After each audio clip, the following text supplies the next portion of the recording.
Hi everybody, welcome to the last data club that I'm running this semester. Roger, in a slight schedule shift because we usually go every other week, but in 2 weeks there will be no data club, and instead that data club happens next week. So Roger is going to be presenting on what I called X-Array's Children. I think that's still sort of the name, so it'll be building on the work with X-Array from earlier this semester. And then that's it. Then you are all free to go take pictures of the cherry blossoms and do whatever it is you want to do with your spring. Get ready for finals, I don't know. Today we're going to be doing part 2 of the sort of textual data analysis stuff that we started with last 2 weeks ago. And Roger, you can switch over to the screen because here is the URL for today's notebook. So it's columbia-data.club/April-6-textual-analysis. So when you go to this URL, as always, it'll open up a GitHub URL, and then you click on the Open in Collaboratory button that will open up the notebook in Colab. That was a step I forgot to mention in last week's workshop that and confused as people. ever, if you have questions, raise your hand and I'll come around. Yes, Roger will help out. I did want to do a little bit more housekeeping before diving into the notebook and into the actual workshop, which is, like I said, it's the end of the semester. It's the beginning of April, which is already going towards the end of the semester. So here is today's workshop, and then next week, April 13th, is when we'll have the X-Array's Children. If you're on the Data Club mailing list, of course you'll receive a reminder, so that's great. And then my colleagues are hosting this event that I wanted to point out on April 17th. So that's not next Monday, but the Monday after, which is about using Columbia's Academic Commons API with OpenRefine. And Academic Commons, as you may know, Academic Commons Columbia.edu, is the institutional repository for research that is produced at Columbia. It's a place where you can store your stuff. Only your stuff. You can't store random stuff. And it's a place to make your research a bit more accessible. And it has, as you can see, there's thousands and thousands of things here, and they include, and so there's an API for this, and my colleagues will be showing you how to use OpenRefine to access that web API. So again, that's April 17th. And what's that? Where should we register for it? Where do you register for this? You can go to, that's actually a very good question. I'm trying to think of how to answer that without reading a URL to you. I got the link, let me check that. No worry. Okay, yeah, and everyone who's on the mailing list, I'll be sending a reminder about this too. And that goes for both the Data Club mailing list and the studio mailing list. So yeah, so that I encourage you to come. It's going to be very beginner friendly, so for many of you it will be extremely familiar stuff. It'll be a little bit similar to the studio workshop that we did on Friday. So its utility is based on the fact that it will be about OpenRefine, and it's always fun to be exposed to a new web API. Okay, so let me grab this URL. Oops. Is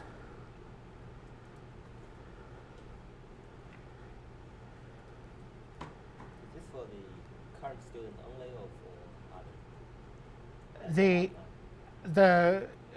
The rules are the same as for anything. So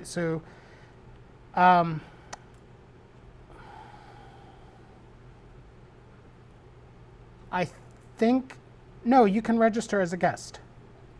So as long as one can get into that's going to be the hard part, is getting into Butler Library. So as long as you can get into Butler, or your friends can get into Butler, they can go. That's the trickiest part. I don't know if registering will let you into Butler, so if you're just a random person, but we'll see. Anyway, okay, so let's move on to, so I hope to see you there on April 17th. And in the meantime, let's hop over to today's workbook. So again, it opens up this Google worksheet, or this Google page, GitHub page, and you click on Open in Colab, and then you get here. So I've made it really big so it's a little bit easier to see on the screen, as always. And what we're doing today is what I call intermediate textual data analysis. I can give a second to have everyone catch up.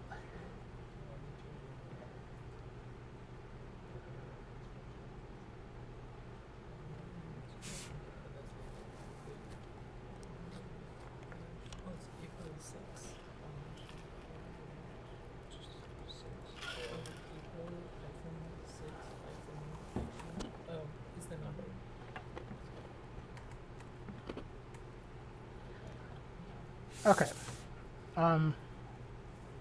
Excellent. Okay, so to quickly recap, 2 weeks ago we went to Yahoo Finance and learned how to scrape 500-ish articles from Yahoo Finance, and how to get the headlines and the headlines and the links to the articles. And then we wrote some scripts to get the actual article content, and then we did a little bit of naive work with that. Not a ton of complicated stuff, but it was okay. So today we're going to build on that, both with a bigger collection of articles and also with more complicated analysis. So I think we had to do this last time, but we'll do this again here, where we install Textacy and download spaCy's English NCore Web SM model. NCore Web SM is the small model that is trained on documents from the web, so it is good on documents from the web. We are pulling in documents from the web, so that it hopefully is kind of helpful. But I tried to think about using other models that are maybe a little bit fancier or something along those lines. spaCy has others. You can use spaCy to train your own. We don't have time to do that. But this one, let's see what the basics, what the defaults look like also. So it should take only a couple seconds or a minute or so for this to install. You can click on play to run the cell, or I just did shift return. And then once we scoot past this, we catch up to where we were last time. So we limited ourselves to we ended up with 393 articles because of the 500 we pulled, some number were not published by Yahoo and some other number gave errors. So we had these things, but I created a new data set that grabbed all the articles from March 10th. And it used the same code as in the previous notebook. The main difference is I did not run it in Google Colab. I transferred it to just a regular little Python script and ran it from my computer. This made sense because I knew that it would take me about 7 hours or more to get all the documents, and Google Colab starts wondering if you're a robot, if you're executing a cell that takes over 7 hours to complete its work. I'm sure there are ways around that. People use Google Colab for a lot of use Google Colab for high-end type stuff, especially because Google Colab will give you GPUs for free. But I didn't feel like figuring that out. It was easier for me to just extract everything into a Python script that I ran on my own computer, and I created this file. And so we download this file that's up on GitHub. That is a Parquet file that has that we turn into a data frame in Pandas, and it has 4 columns. So I say print the length, it's 2,500 articles, and give me the description of the first 5. So like we saw 2 weeks ago, it has a URL, a headline, a host name, and the raw HTML text. So I describe here in some detail about where we ended last time when the computer disconnected, when the Colab disconnected. Where we ended was with starting to look at the actual HTML content of a Yahoo Finance article and seeing that it gave metadata. You know, like Yahoo Finance would tell us where the article came from, who wrote the article, how long the article takes to read, when the article was actually published, and then presented a bunch of stuff we didn't care about, like a trending topics sidebar, and then gave us the contents of the article, the actual body, in a bunch of P tags. So, you know, this is the sort of stuff that I talk about here. So I created a function called extract textual features that takes in that raw HTML text that we pulled from that article tag and constructs metadata, basically. So I'm just going to, this doesn't do anything, it just imports stuff, oops. It just imports stuff and return stuff, but I'll walk through this a little bit. So HTML is just it takes the raw HTML text and then reparses it. So this is a slightly little funny thing because we used Beautiful Soup to get the HTML, and then we used Beautiful Soup to print the HTML as HTML, and that's what we saved into the Parquet file as opposed to like a binary version of Beautiful Soup's object, whatever, the parsed document, so that we would then reparse the HTML so that we could use Beautiful Soup with it. So I create this variable HTML. The provider was inside a span tag, so HTML finds span, with a class cas_attr_provider, and I do text and strip. So text just gives me the text inside that span, and strip removes the white space. The next one is publication date time, where it's a similar idea, except the difference here is that I wrap getting that date time in a date time strip time because it's string parse time function that I feed what the date time looks like to. I don't know if this is right. I don't think this is completely right, but it's close enough. It works. And the byline is the author. And then for the read time, I was having some errors, so I had to do a little bit of extra work here to get the read time. But we turn what it prints there, which is something like 6 min read, to just an integer. Well, it's actually not an integer. It ends up being a float, which is weird because I say int here, but it ends up being a float. And then the actual text of the article, like I said, was all of the P tags inside a div called cas_body. So you can create a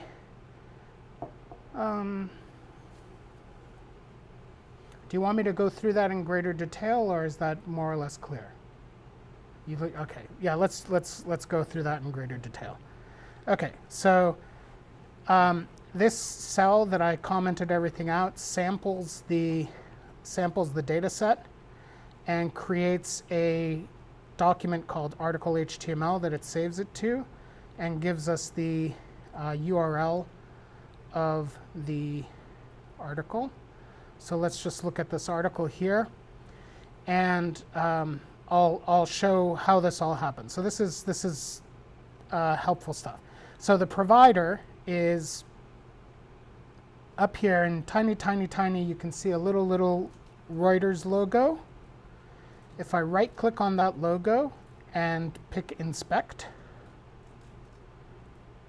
then we see that this image is inside a div called CAS logo. So there's the image, and then here's a span that says CAS adder provider Reuters. And that's where this comes in. So it's that span with a class CAS adder provider. Datetime, strip time, HTML find time. This one is not, oh, it's here. So if I right click here and do inspect, then it takes me to this div called CAS adder time style.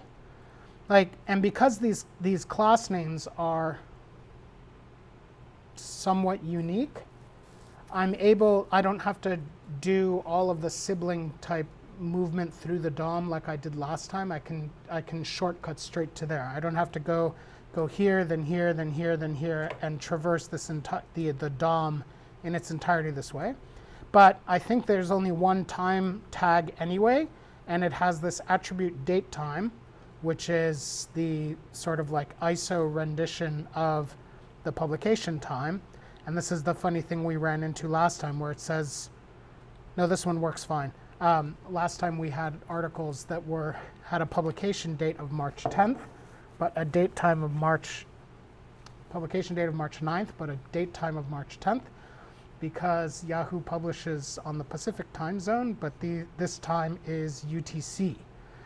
So time, and we get the attribute date time.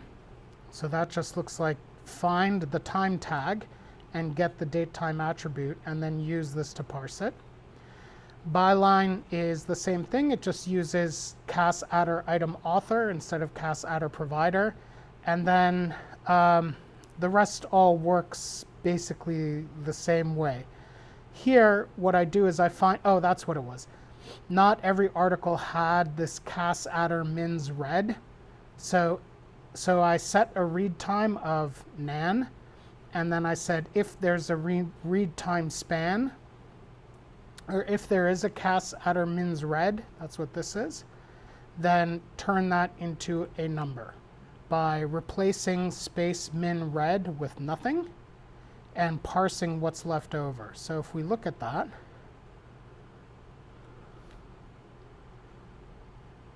it takes in a string that says something like 3 min read, gets rid of the min and read, and then has 3, but that 3 is a string. It's not an integer, so it has to be converted into an integer so that Python understands that it's a number and not just a string.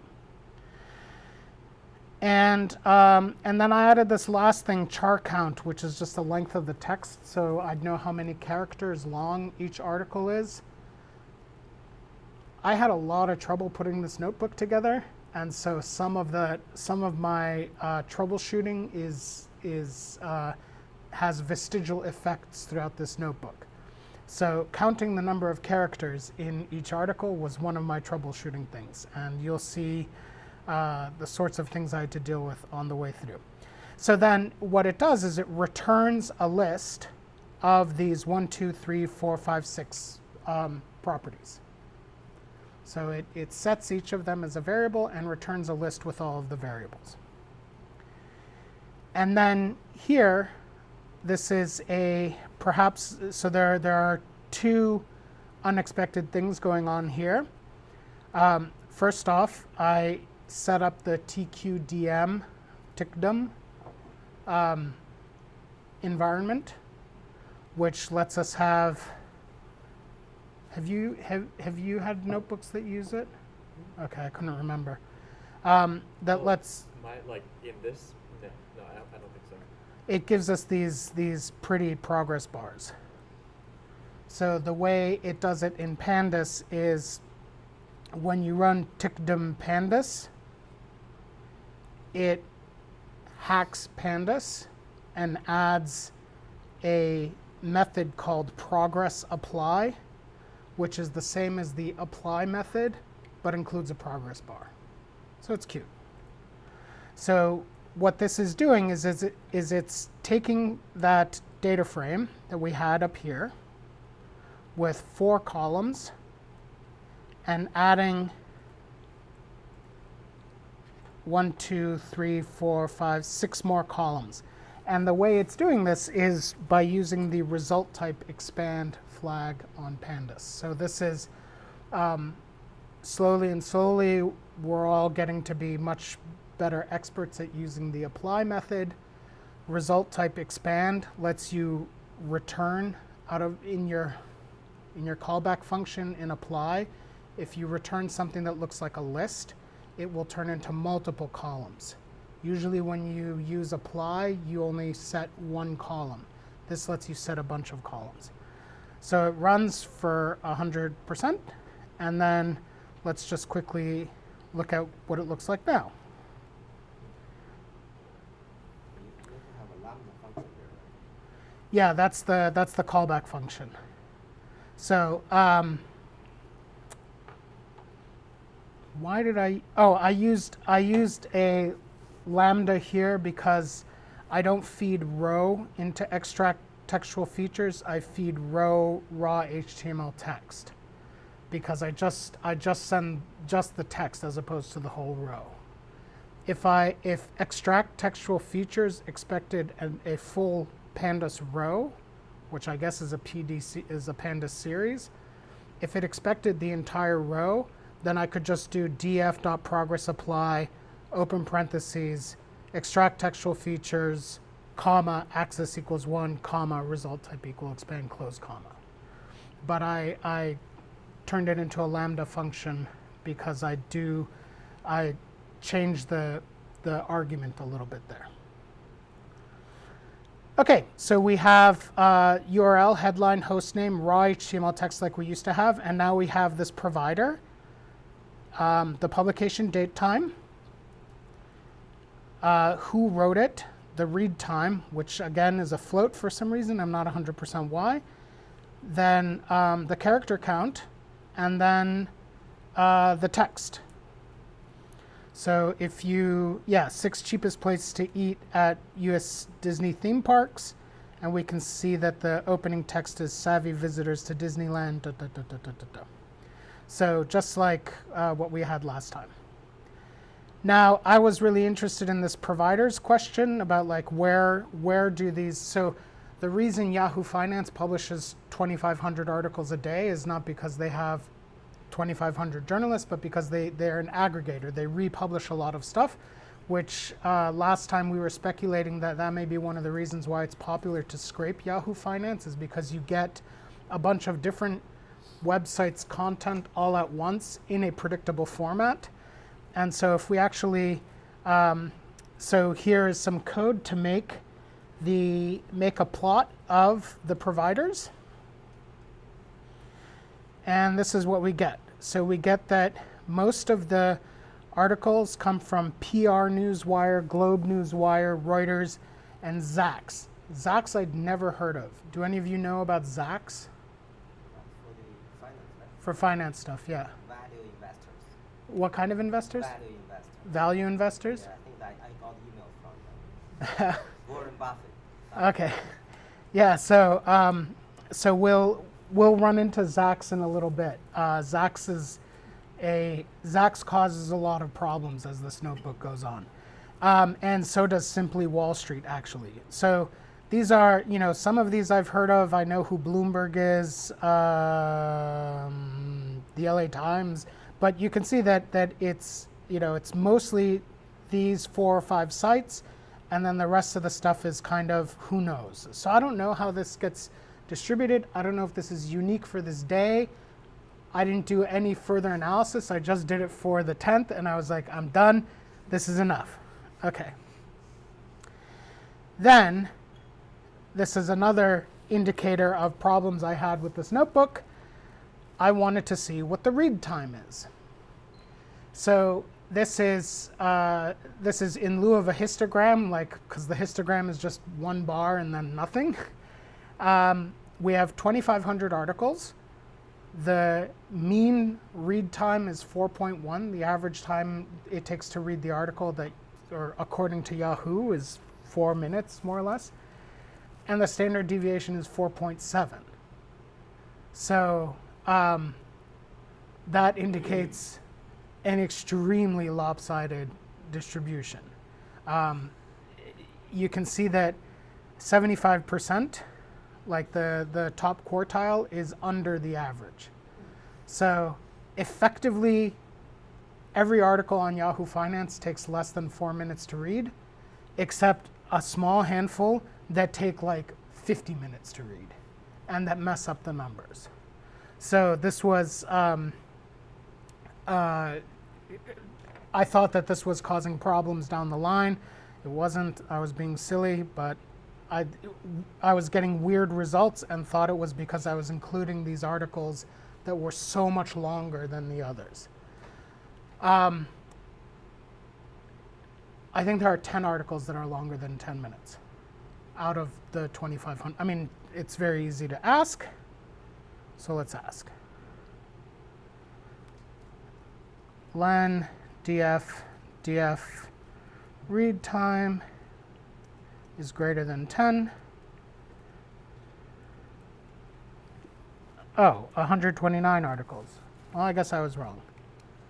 So 129 out of 2,500. So 5% of the word count will give us more details about each article. the character count. Yeah, Maybe word count rather than character count. we can't do word count yet, Okay. and that's a slightly controversial thing also, as we'll see in a little bit. Hopefully I'm not taking. Oh, I'm moving a little bit too slowly here. So let's do that for the character count also. So that's character count, I think it's called. Nope. It's probably char count. What's that? I think it's car count. Yeah. CHAR. Yes. Okay, so the character count is, yeah, so we get a similar looking distribution, except here at least the 75th percent quartile is, or the, however you say that, is larger than the average, which we weren't getting last time. But the standard deviation is again larger than the mean, and apparently Yahoo republished an article with 223 letters in it. And then if we change this to char count and pick, let's do 8,000, let's do 10,000. So it's just under double the average, and it's 240. So character count and so there's probably a relationship between the character count and the reading time, but it's not as obvious as in my amateur opinion. The distributions are very similar, but there's enough wiggling in there that maybe the correlation is not as strong as maybe you would expect. Okay, so that's putting all this sort of stuff together, and then we have this, then we move to actually starting to do the text analysis. And the reason I said that the word count thing is a little bit controversial is because how do you decide what a word is? And for the beginning of this notebook, we sort of don't care in the sense that we just take, well, we'll see. So this I tried to do this last time, but the computer was disconnected. So Textacy, the reason I heard about Textacy, which incidentally is from, oh, it's over there. is from a book where some of the later stuff that we're going to be doing today is copied, but or adapted. The reason I heard about Textacy is because of their pre-processing pipeline. So what does this do? Gets rid of all the extra white space, changes the quotation marks to the regular quotation marks, not the curly ones, gets rid of emoji, gets rid of emails, addresses, gets rid of URLs. And then I created a new function called build doc from row that takes this data frame and takes the metadata from the data frame and turns it into, or takes the additional data from the data frame and turns it into metadata that it feeds into the spaCy doc, the binary spaCy doc thing that it creates. So you'll see why that's helpful. So it creates this metadata, and then it runs this make spaCy doc text metadata and use the English web small model. So we can do this, and we can do this too. This will take somewhere around 7 minutes. If you want to do it, go ahead, but we're going to skip doing it because I did it already and saved it, and we can download that. So let me actually comment this out. And what this does is it creates yet another column on the data frame that is each of the binary, the Textacy or spaCy doc thing. So we have the raw HTML, then just the text, and then this doc thing.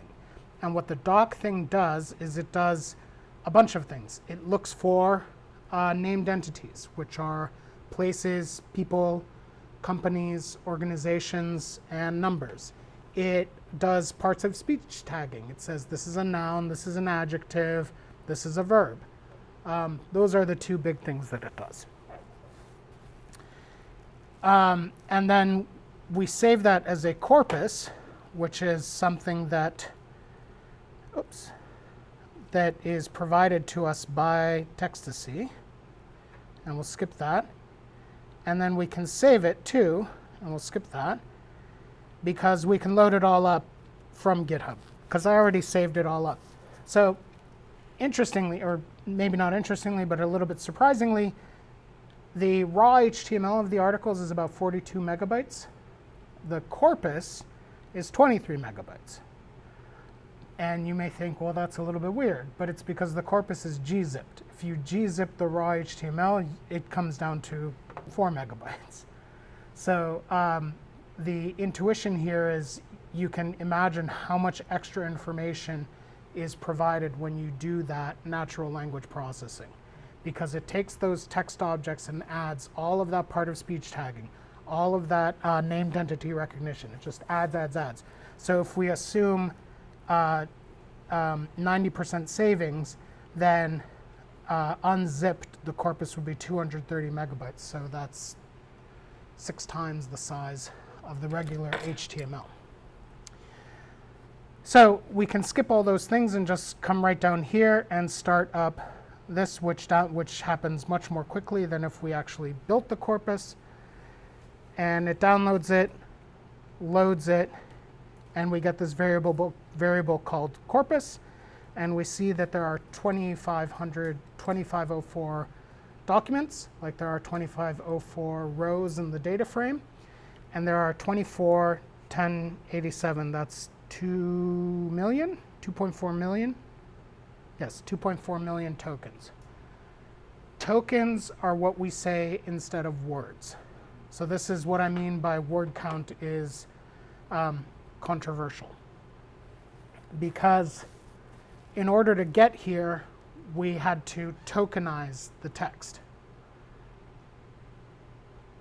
How do we, and this is where we get to, like, how do we decide what a word is? Isn't one word? Isn't 2 words? Isn't 3 words? I don't think anybody would say it's more than 3 words. But you can make the case that it's 1, 2, or 3 words. No one would say it's 0 words. And so, you know, these are choices, and this is what starts becoming kind of like the main important thing about this notebook, is that I kind of wanted to like make everything into like a little black box where it's just like type one thing and then and then 20 minutes later. But no, you are making choices constantly. You are always making choices, and they may be big choices, they may be small choices. I don't know. And like this notebook ends with me just being like, I don't understand why I'm getting these results. We'll get to that. But it's based on choices that you make and things that you can change. So how did we build this corpus from these spaCy docs? Well, what was the command we sent to spaCy?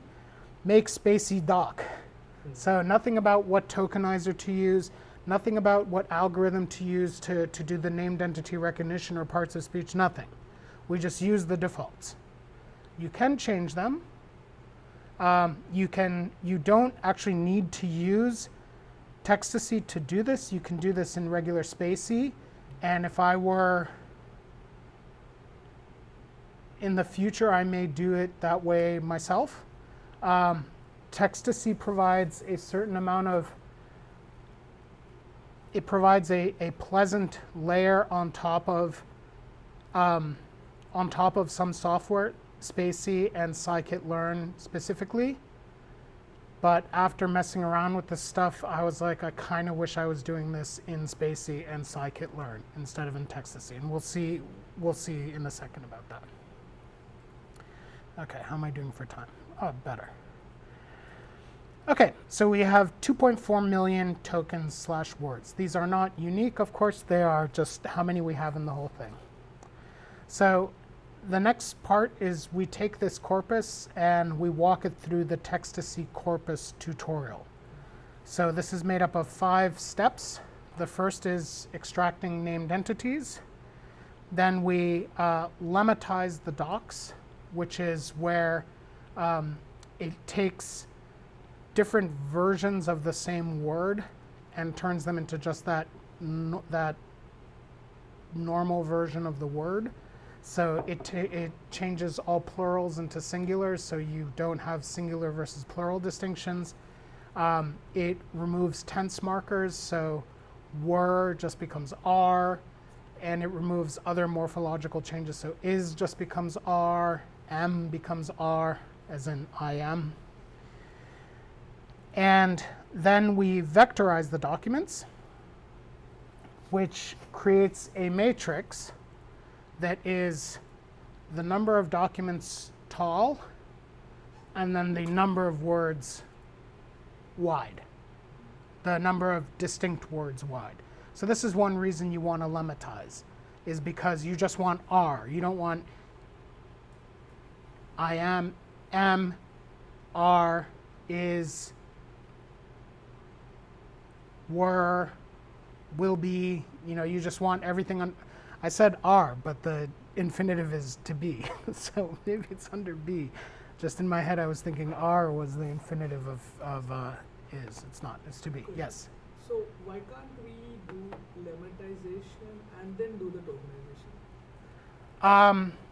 Wherein it reduces the overall words, stop words, and everything can be removed. Right. So that kind of pipeline manipulation is possible. I just didn't do it. Like the new version of spaCy, in fact, spaCy version 3, if you look at the documentation for like specifically what's new about spaCy version 3, a big part of it is making that pipeline more adjustable. But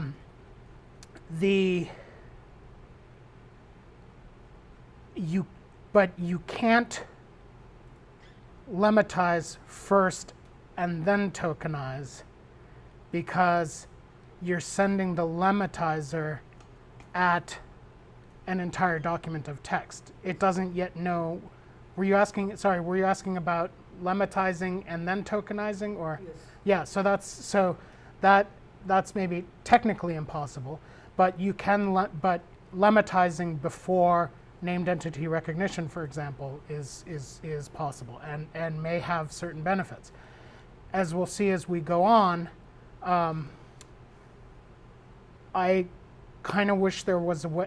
I mean, there is a way. I just ran out of time to figure it out, where we did named entity recognition, and then lowercased everything, and then got rid of duplicates, because as we'll see, there's some confusion because it treats uppercase and lowercase words as different, and that's important for the named entity recognizer, because the algorithm in English, if a word is capitalized in the middle of a sentence, that's a huge, huge, huge, huge, huge mark that you are dealing with a named entity.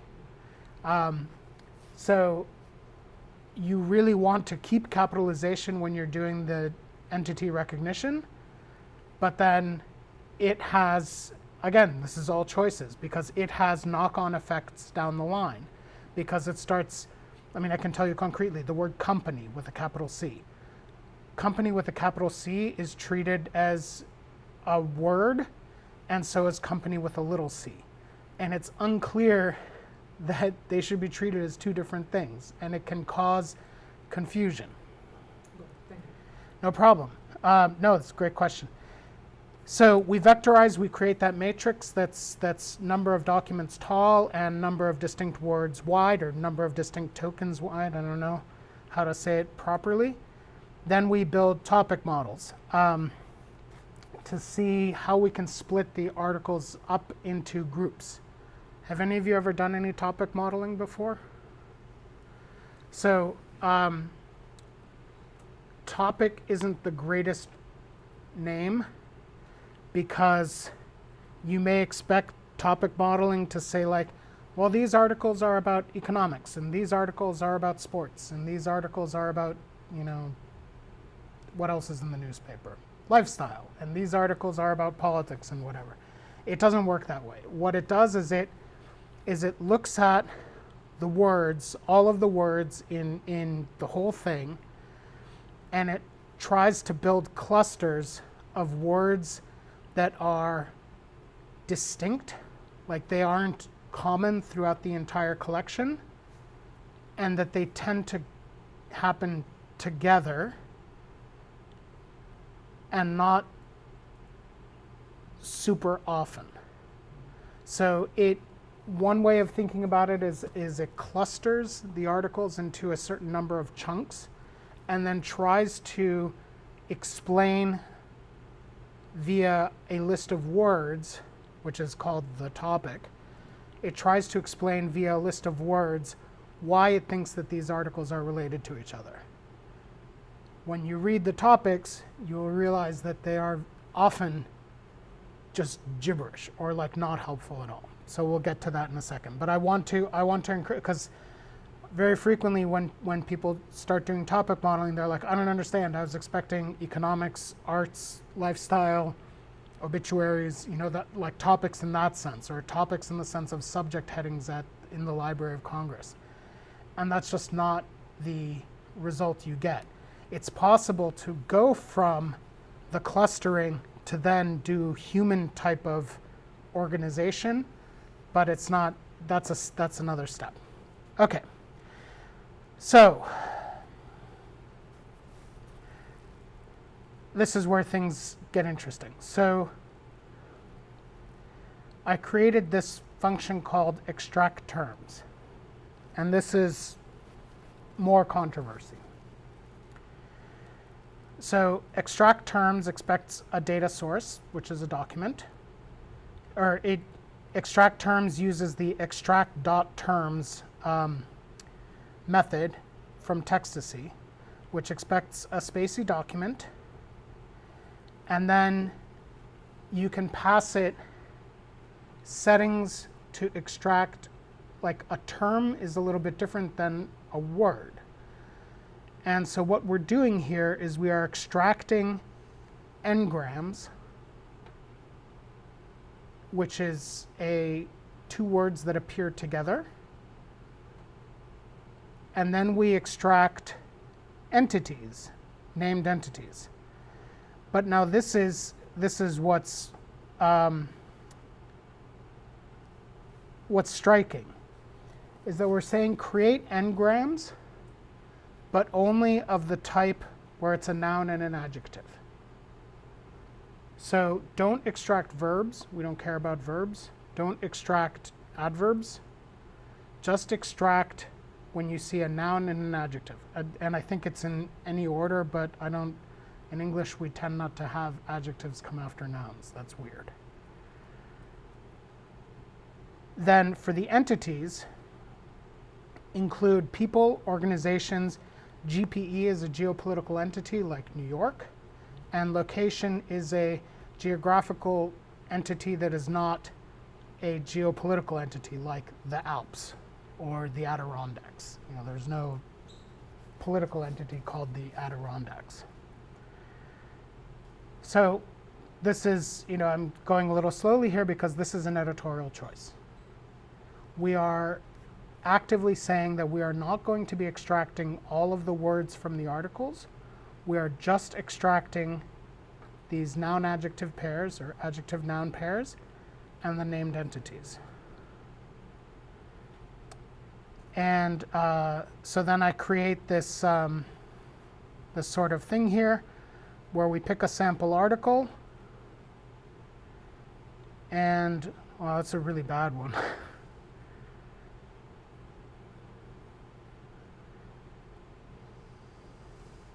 Let's pick another one. There we go. What is the dot underscore dot?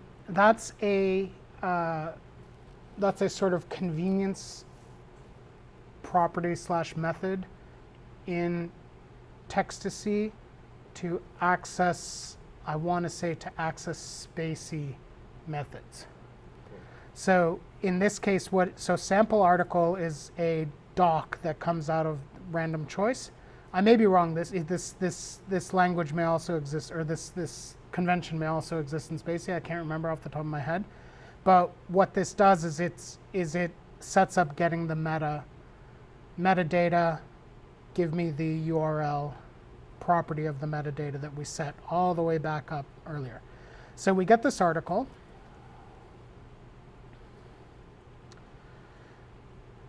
Air Miles owner goes bankrupt. Too bad, so sad. And we see, so first off, we see some hiccups in how we handle these articles. So for example, we have this most read from Bloomberg.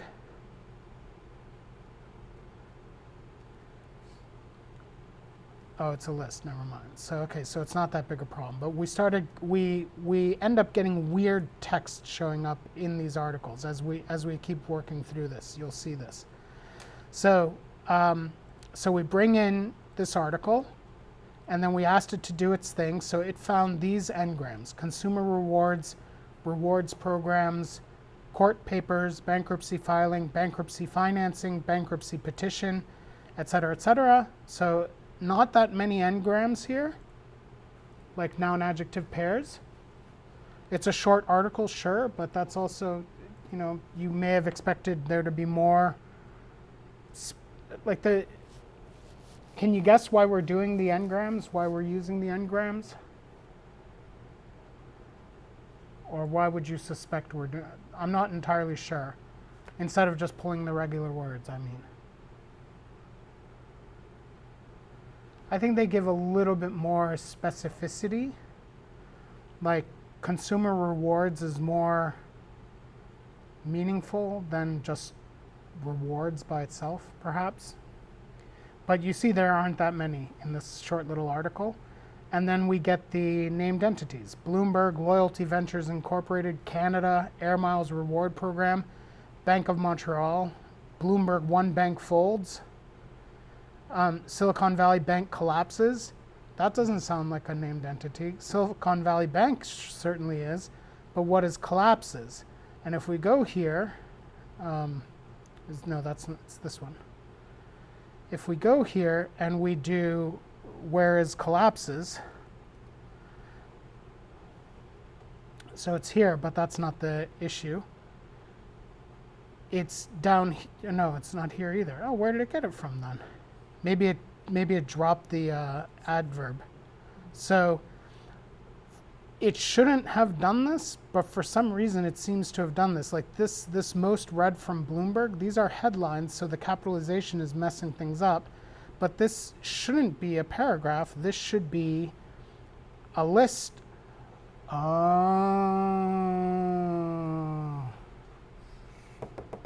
There we go. So this is why you do these sorts of things. Like I didn't mess around with this much because I was trying to get the rest of the stuff to work. But the issue here is that we pulled in all of the P's, but I meant to pull in all of the P's at that first level. I didn't. I pulled in all of the P's. So this most read section is, you know, a list that has P's inside of it. So it wouldn't be too tricky to do that, to fix that, but we're not going to do that now. But that explains why an article about air miles talks about a named entity called Silicon Valley Bank collapses. There's no such entity. And this is why you have to mess around with this sort of stuff. And like you can see that many of these things maybe aren't completely related because they come from those headlines. Anyway, that's life. And then we extract terms to strings by lemma, which mostly does the same sort of thing, and it turns these n-grams into lemmas. I think that, so we can see that consumer rewards, plural, becomes consumer reward when it's lemmatized. Plurals become singular. And then we do some fun stuff here. So the first thing we do is we, this should go somewhat quickly. I'm surprised that it's,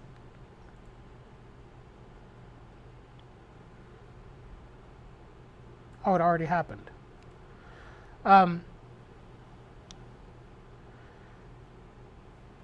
What this does is it builds out tokenized versions of the documents.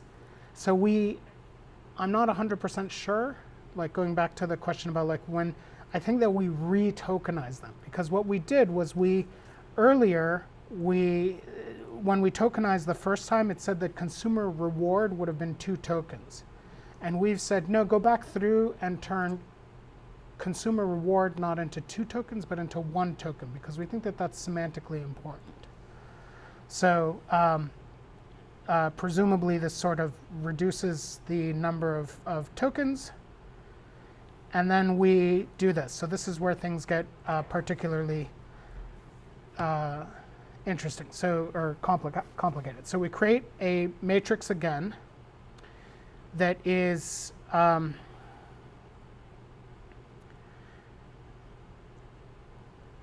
number of documents tall, number of tokens wide. But now we're doing a little bit of extra stuff here to figure out the weights. So this was crucial. A word has to show up in at least 5 documents before for it to count, for us to care about it.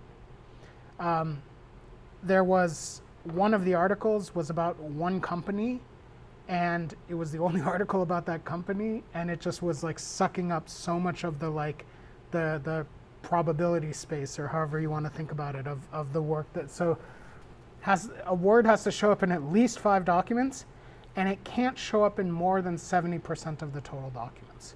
So that's what this min df and max df, because what this is doing is it's using what's called inverse document frequency, which is sort of what it sounds like every word shows up in n documents, and the fewer documents a word shows up in, the more interested we are in it, because it gives distinction to that specific document.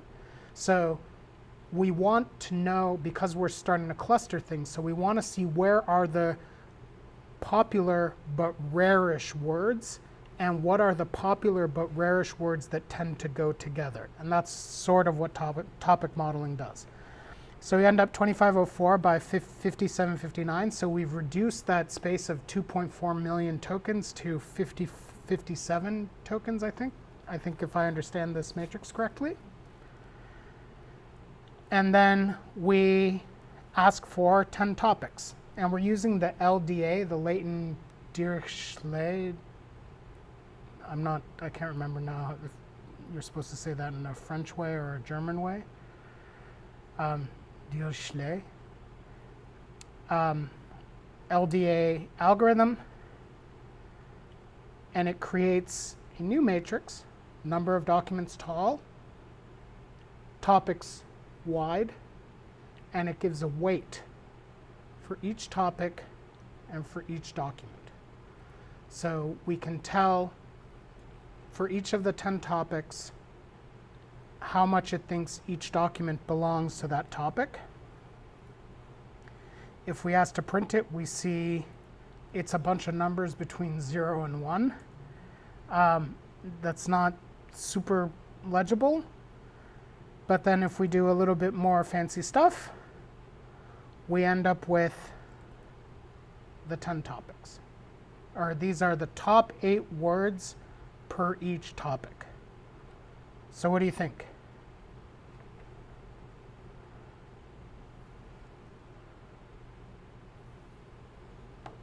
Did it do a good job? Do these sound like,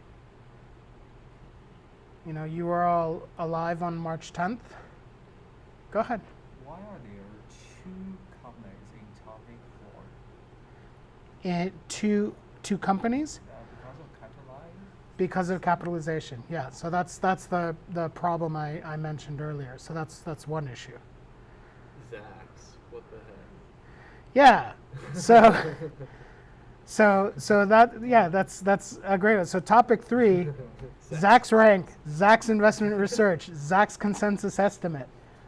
So this is the problem with with Zacks, is that the articles, if we looked at the Zacks articles, we would see that there's probably like, hey, Zacks whatever, and it's supposed to be a headline or whatever, and actually shows up just as P, so, and this is stuff that we could edit out.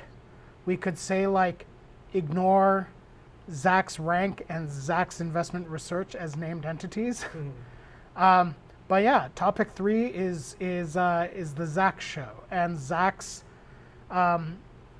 articles make up, they are one of those top 5 origins of articles.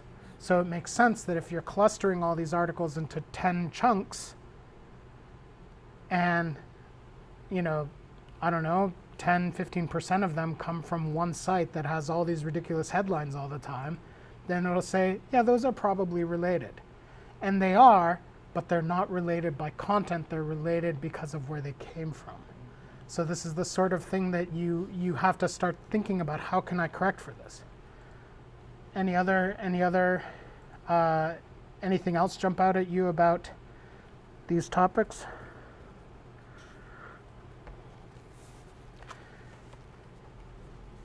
For me, it's just some of them are like useless, like topic 5, fourth quarter, or actually topic 4 is the best one for this. Company, relevant security, news release. Yeah, topic 9, again, Bloomberg and Reuters are extremely common providers.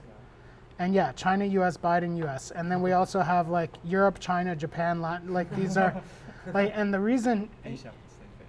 yeah, Asia Pacific, and the reason these are all showing up is possibly because these articles like lead with something like that, like they have like some kind of little subhead or something. So this is why you really have to know your data. On the other hand, topic 7, SVB, FDIC, Silicon Valley Bank, real estate, interest rate, capital gain, California, venture capital, those are all definitely articles about the same thing. Those are all articles about SVB. Like that, there's no doubt. And the reason we know that is because this was the day that SVB went under. So it makes sense that there are a lot of articles about it, and that the algorithm is smart enough to find them. So if we do, this is the same function, except instead of getting the top 8 words, I got the top 8 providers, and y'all be shocked at the top 8 providers of articles for topic 3.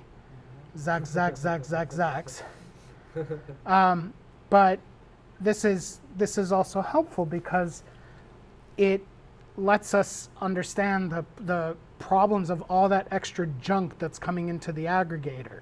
So like Bloomberg and Reuters are top terms in topic 9, and look at the top, the top providers are the what this is saying is the 8 articles that most fit this topic come from these providers.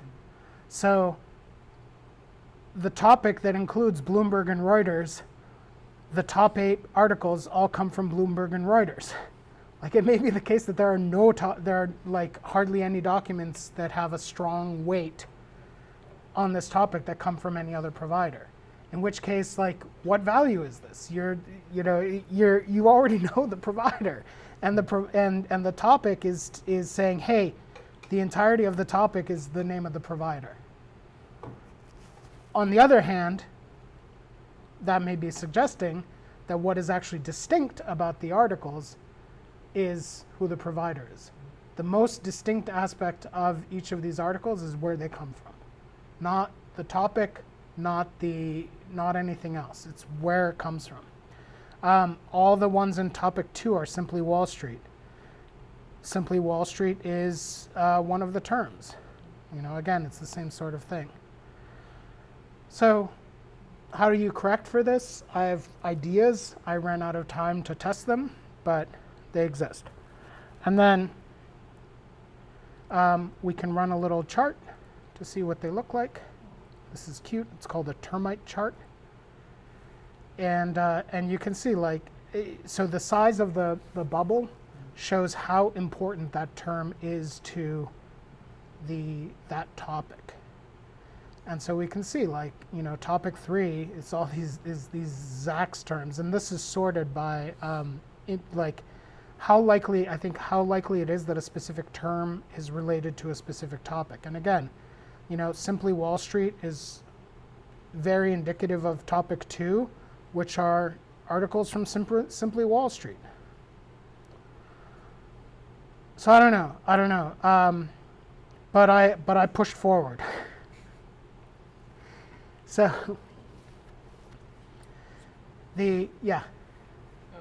was thinking, like, this, I guess an example of something which might be messing with the data is sometimes these news outlets, when they write articles, they tend to like name themselves, like Bloomberg spoke with blah blah blah, or Bloomberg's analysis indicates this, and that's why it's showing up in the topic. No, that's exactly correct. And like, look at this article that we were looking at. Bloomberg, boom. Like, this article comes from Bloomberg. We already know it comes from Bloomberg because of this little picture here that we pulled in from the metadata. But then the article starts with the word Bloomberg. Then we have most read from Bloomberg. And if you remember, there was that one named entity called Bloomberg One Bank Folds. This is where this is Bloomberg One Bank Folds. And who knows how many other times Bloomberg shows up in this article. Bloomberg, most read from Bloomberg. So we have 2 lists here: most read from Bloomberg, most read from Bloomberg Business Week, and then the copyright here, Bloomberg, and then the rest of the stuff is this stuff doesn't get included, but so like, what do you do? Like, I think data is not clean. We need to clean data. Like, we need to eliminate, because our analysis is more about the core text retrieval. Mm-hmm. And because we are still figuring out how to clean the data, I think this is still a decent result, but there's a long way for us to pursue, because we need to only require the exact article, not the things that are coming above and below it. Right. So then we would be having a good analysis out of this. Yes, we're not publishing with this. We're going back to our advisor and saying, give me a couple more weeks. But just as you were speaking, like I thought of a couple ideas. Like one thing we could do is we have this list of providers. We know who the providers are. So nothing is stopping us from the Textacy, in the Textacy preprocessing, or wherever we want to do it, but in the preprocessing is one place to do it. Where's the preprocessing stream here? Nothing is stopping us from creating a little function called get rid of provider names that just nukes every instance of Bloomberg. You know, whether it's the provider or not, just nuke every and replace them with something that's just like provider all in caps. So then we know that it's a placeholder for something that we've removed from the data set. So that would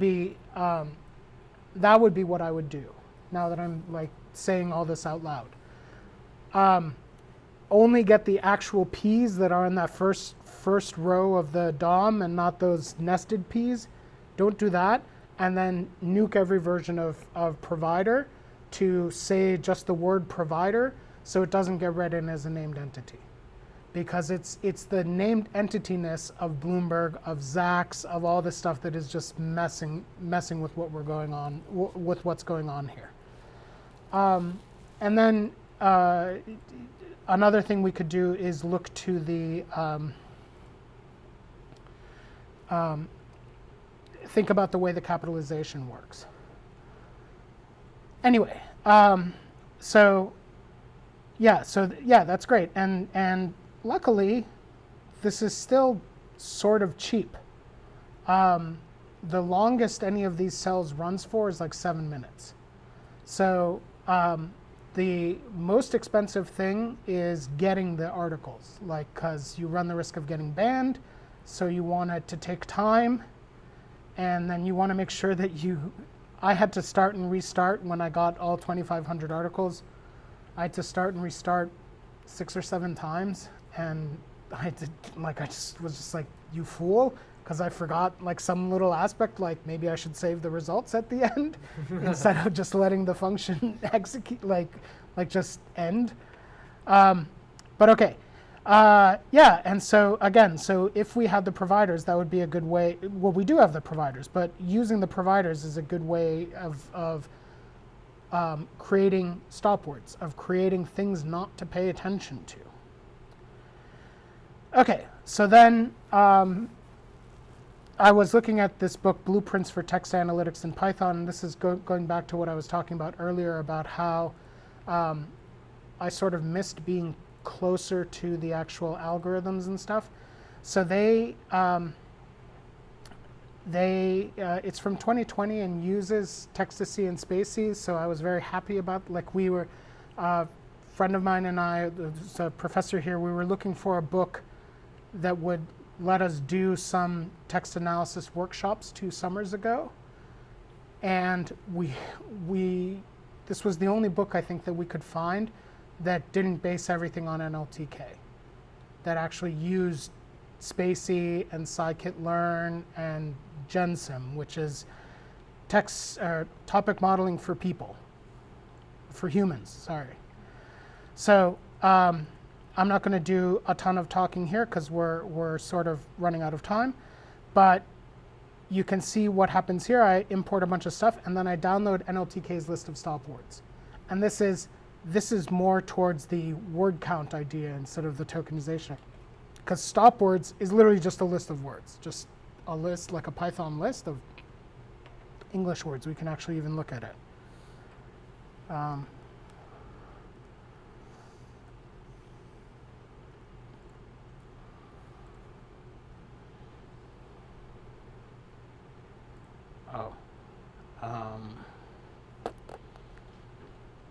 It's not a list, it's a set, and I don't know how you iterate over a set off the top of my head, but you can see, like, you know, so it's cutting words out right away.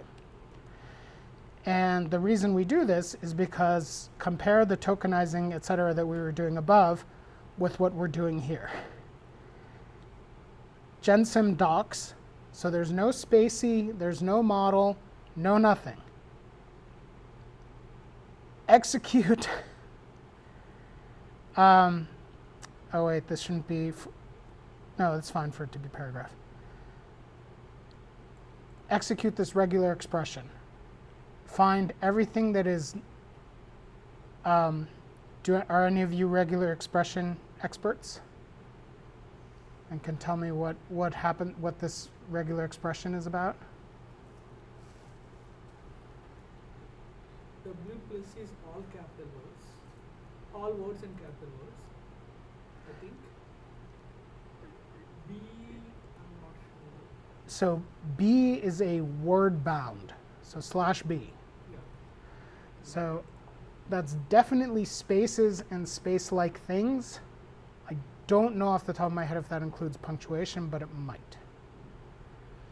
Then it's /W plus, which means exactly 2 or more word type characters, which includes letters, I think includes hyphens, underscores, does not include numbers.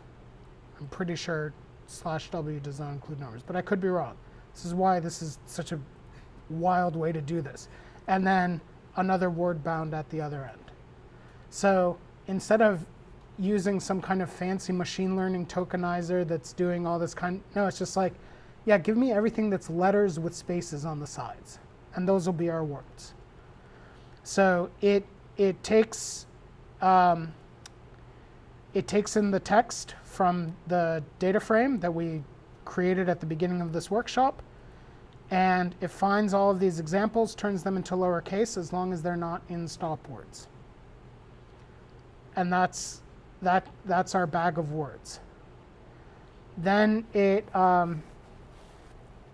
creates this, it uses the Gensim dictionary, which I think is where some of this semantic information comes from. It does some filtering. Again, don't use any terms that are in fewer than 5 documents or in more than 70%. Then it just does more stuff, and you end up with a vector at the other end.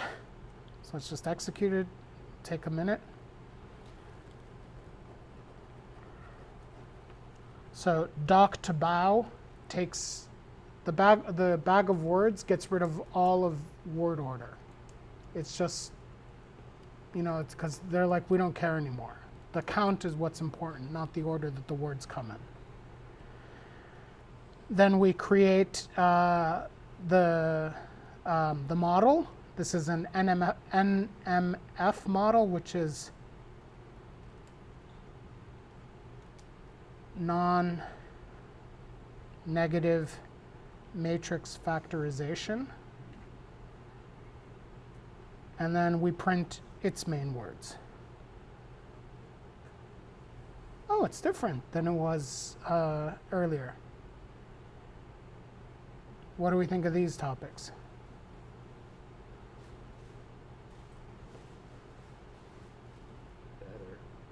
Better, you think? Fewer Zacks. Yeah.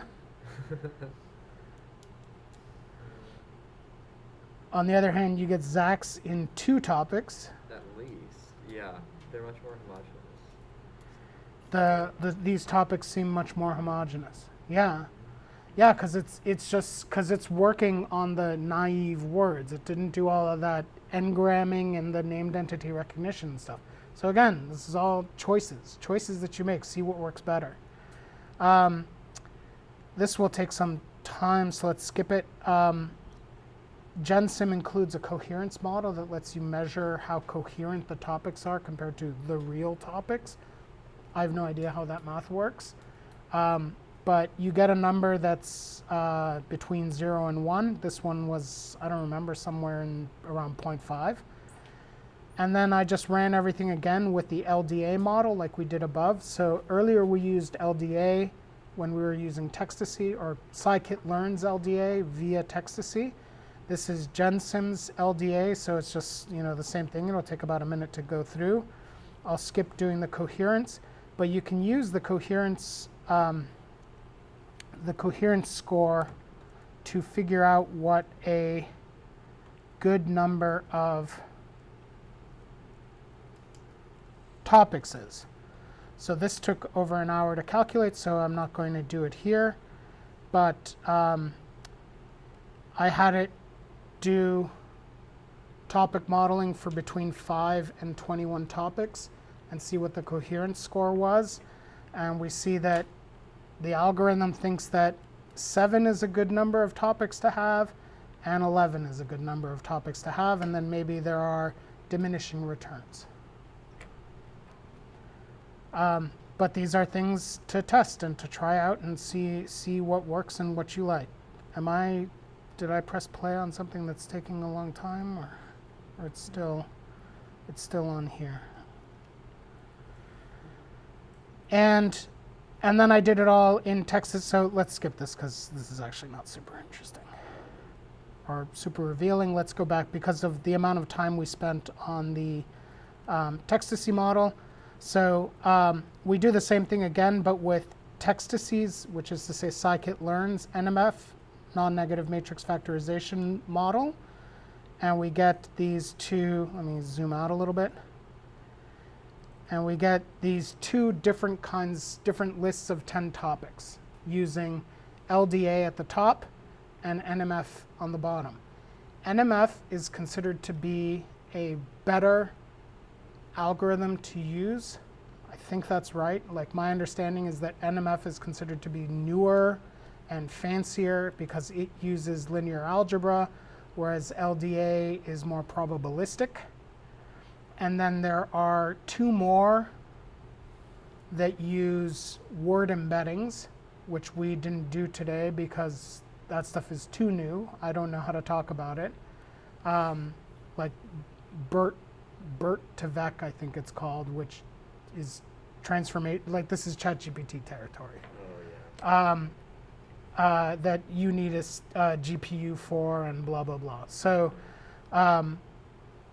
we like, but this is a good place to stop, which is nice because we have 10 minutes left, which is back to the Textacy models. We have these two different lists of 10 topics, and we can decide whether we think that they are great or not. And I don't really have an opinion. The NMF.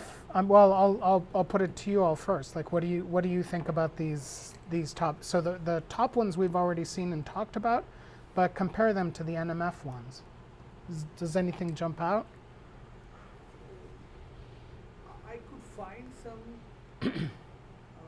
how to say, few of the topics by LDA are making sense, and likewise few of the topics by NMF are making sense.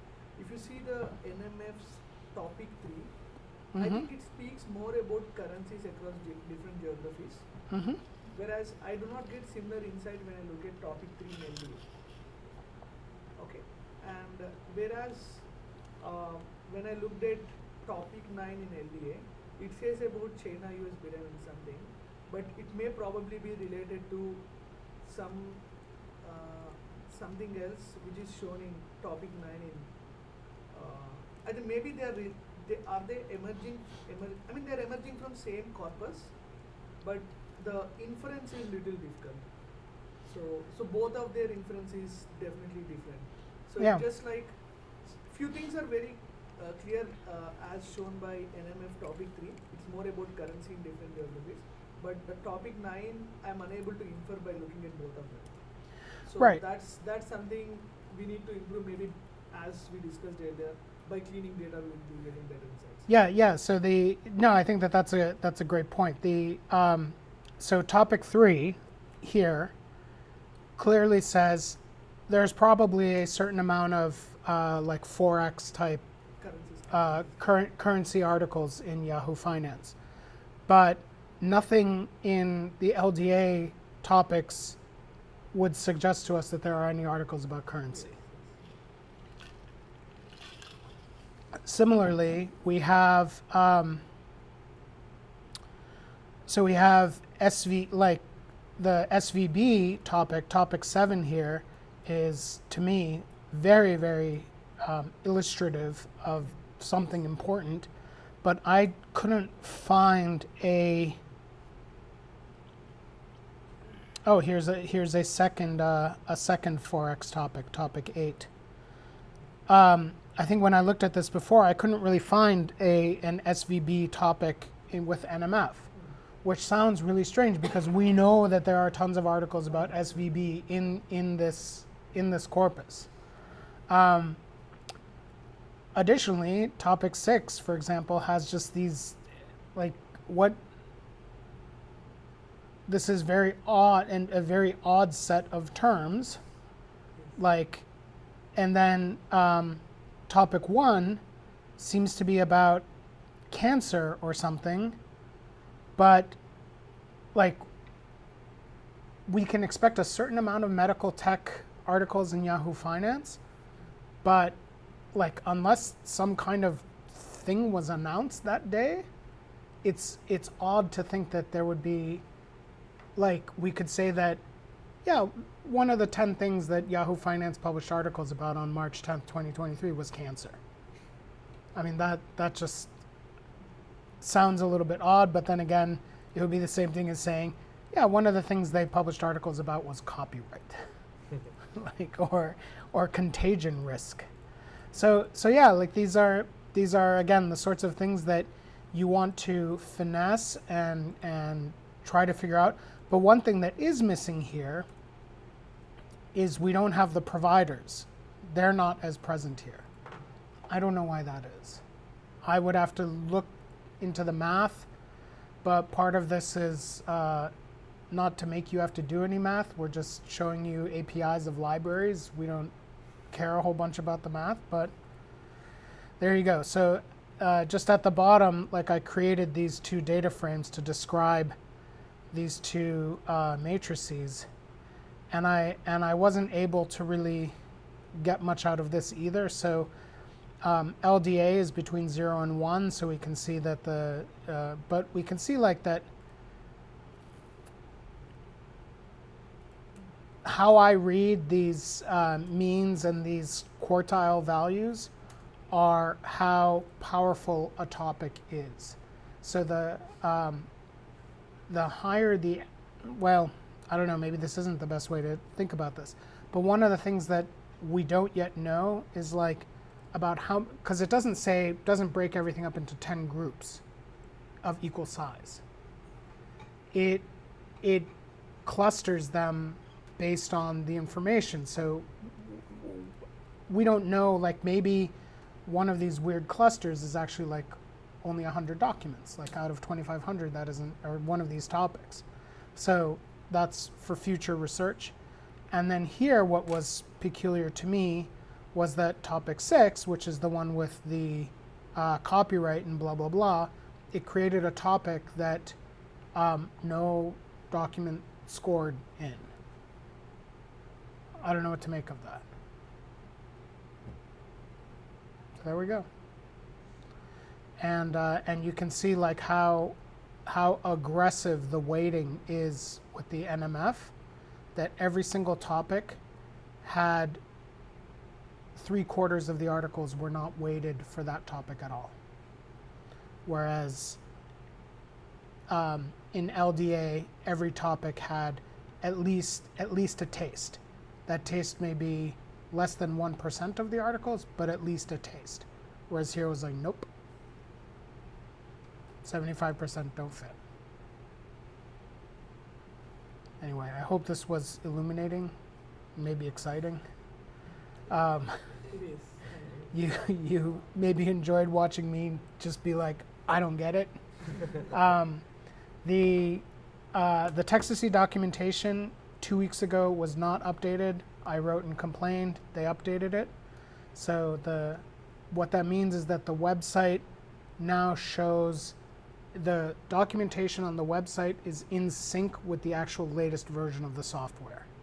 They had the old version of the documentation, but the new version of the software, so it was breaking. But now it's in sync because they were having problems getting the website published. Yeah, and I look forward to learning more about this stuff in my own exploits or adventures. and encourage you to learn more about this stuff too. Yeah. Thank you. See you next week when Roger will be teaching us about X-rays children. X-rays children. Yeah. All right, I'm gonna stop the recording. Excellent.